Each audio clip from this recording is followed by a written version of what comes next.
बळवंत वानखेडे यांनी दिलेले आहे. राहुल गांधी यांच्यासोबत सर्व खासदार जे आहेत इंडिया आघाडीचे खासदार हे सध्या गांधी स्मृतीस्थळावरती दाखल झालेले आहेत. आणि त्यानंतर या ठिकाणी आपण पाहतो आहोत की जे काँग्रेसचे खासदार आहेत त्यांनी आता अत्यंत महत्वाची माहिती आपल्या साम टीव्हीशी बोलताना दिली आहे. ती म्हणजे गांधी स्मृतीस्थळाच्या बाहेर जे आंदोलन सुरू आहे या आंदोलनामध्ये सहभागी होण्यासाठी सर्व खासदार गांधी स्मृतीस्थळावरती दाखल झालेले आहेत. आणि महात्मा गांधी यांच्या पुतळ्यासमोर सर्व खासदार धरणे आंदोलन करणार असल्याची माहिती या ठिकाणी खासदार बळवंत वानखेडे यांनी साम टीव्हीशी बोलताना दिली आहे. आपल्याला पाहायला मिळत आहे. सर्व खासदार ज्या खासदारांना घेऊन राहुल गांधी महात्मा गांधी यांच्या स्मृतीस्थळावरती पोहोचले आहेत.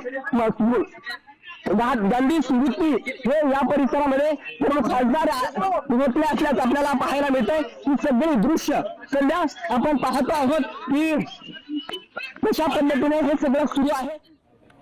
Why is this government gripped with such panic? What are they afraid of? We are MPs. We are not armed. India आघाडीचे सर्व खासदार सुद्धा असल्याचं आपल्याला पाहायला मिळतंय. ही सगळी हा सगळा परिसर जो आहे गांधी स्मृती स्थळ या परिसरामध्ये मोठ्या प्रमाणावरती पोलीस बंदोबस्त वाढवण्यात आल्याचं सुद्धा आपल्याला पाहायला मिळतंय. ही सगळी दृश्य आहेत. ही सर्व खासदार जे आहेत ते सध्या गांधी स्मृती भवन या ठिकाणी मोठ्या प्रमाणावरती जमलेले आहेत आणि त्यांच्याकडून जोरदारपणे घोषणाबाजी केली जात असल्याचं सुद्धा आपल्याला पाहायला मिळतंय. ही सगळी दृश्य आपण थेट गांधी स्मृती भवन या परिसरामधून पाहत आहोत.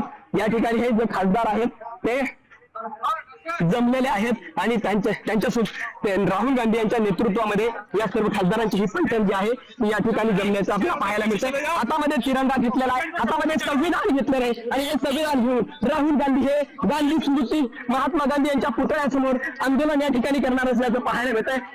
या सगळ्या खासदारांमध्ये जर आपण पाहिलं तर महाराष्ट्रातून सुप्रिया सुळे राहुल गांधी यांच्या या स्मृतीस्थळावरती पोहोचण्याचं आपल्याला पाहायला मिळत आहे. सगळी दृश्य जे आहेत ही अत्यंत महत्वाची आहेत कारण की सर्व खासदार इंडिया आघाडीचे खासदार एकत्रितपणे आपली वज्रमुठ आवळत या ठिकाणी महात्मा गांधी यांच्या स्मृती जे गांधी स्मृती भवन आहे या परिसरामध्ये पोहोचले असल्याचं आपल्याला पाहायला मिळतं. राहुल गांधी सर्व खासदारांना एकत्रितपणे पुढे घेऊन जात आहेत. त्या सर्व खासदारांच्या प्रेसिडेंट राहुल गांधी यांच्याकडून नेतृत्व केलं जात आहे. हातामध्ये संविधान घेतलेलं आहे आणि संविधान दाखवत राहुल गांधी अत्यंत संविधानाच्या मार्गाने आपण पुढे जात असल्याचा एक संदेश या परिसरामध्ये देत असल्याचं पाहायला मिळतंय. ही दृश्य आपण पाहत आहोत. राहुल गांधी सर्व खासदारांचं गांधी स्मृती भवनच्या दिशेने निघालेलं असल्याचं आपल्याला पाहायला मिळतंय. ही दृश्य आहेत. सर्व खासदार आहेत, हातामध्ये तिरंगा घेतलाय आणि हातामध्ये तिरंगा घेऊन धर्मेंद्र प्रधान यांच्या राजीनाम्यासाठी सर्व खासदार हे आहेत हे गांधी स्मृती भवन या परिसरामध्ये पोहोचलेले आहेत.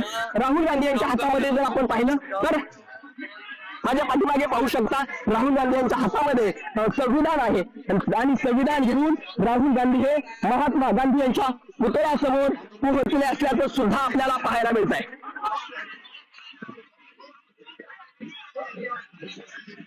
हे दृश्य आपण पाहत आहोत. राहुल गांधी त्यांच्या सर्व खासदारांसह या परिसरामध्ये दाखल झालेले आहेत.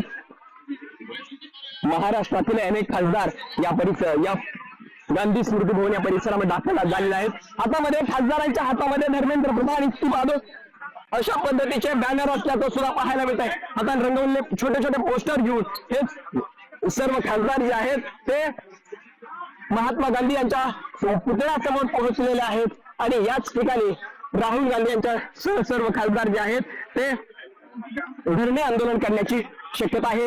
हा बॅनर आपण पाहू शकता. तशा ज्या धर्मेंद्र प्रधान ज्या अशा पद्धतीचा कंटेंट जो आहे या बॅनर वरती असल्याचं सुद्धा आपल्याला पाहायला मिळत आहे.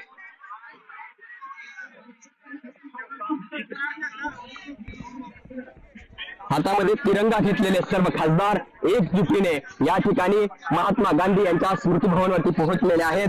महात्मा गांधी यांचं स्मृती भवन पाठीमागे आहे आणि त्याच्या समोरच सर्व खासदारांकडून एकत्रितरित्या जे काय आहे ते धरणे आंदोलन करण्यात येणार असल्याची सध्या ही करण्यात येत असल्याची सगळी दृश्य आपल्याला समोर पाहायला मिळत आहेत.